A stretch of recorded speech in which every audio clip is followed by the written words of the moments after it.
నారా లోకేష్కి సీఎం అభ్యర్థిగా మీరు వెల్లడించినటువంటి పర్సంటేజ్లో ఎక్కువ పర్సంటేజ్ వచ్చింది. ఈ సర్వే వెనుక మీరున్నారా, నారా లోకేష్ ఉన్నారా?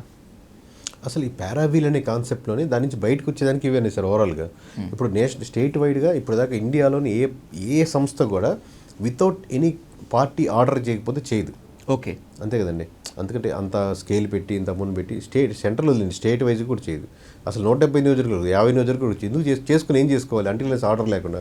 సో ఆ కాన్సెప్ట్ నుంచి మనం ఈ ఆన్లైన్ విధానానికి తీసుకొచ్చిన పారావీల్ కాన్సెప్టే ఒకరిది కాదని. ఇప్పుడు రేపు పొద్దున్న లోకేష్ గారు, జగన్ గారు, మనోహర్ గారు, పవన్ కళ్యాణ్ గారు ఎవరైనా ఫోన్ చేసి ఈ రిపోర్ట్లో ఇది మార్చండి, ఇది ఇబ్బంది ఉంటే అక్షరం కాదు కదా పొల్లు కూడా మార్చను.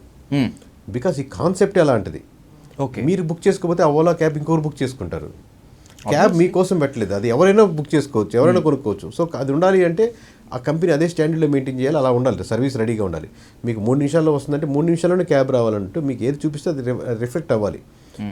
అందుకే గ్రౌండ్ లెవెల్లో ఇన్సైట్స్ ఎలా ఉంటుందో మీకు చూపిస్తామనే డేటా మాట్లాడుతుంది. ఇట్లాంటివి ఎందుకు వస్తున్నామంటే అక్కడ ఏముందో అక్కడే అదే రిప్రజెంట్ చేయాలి.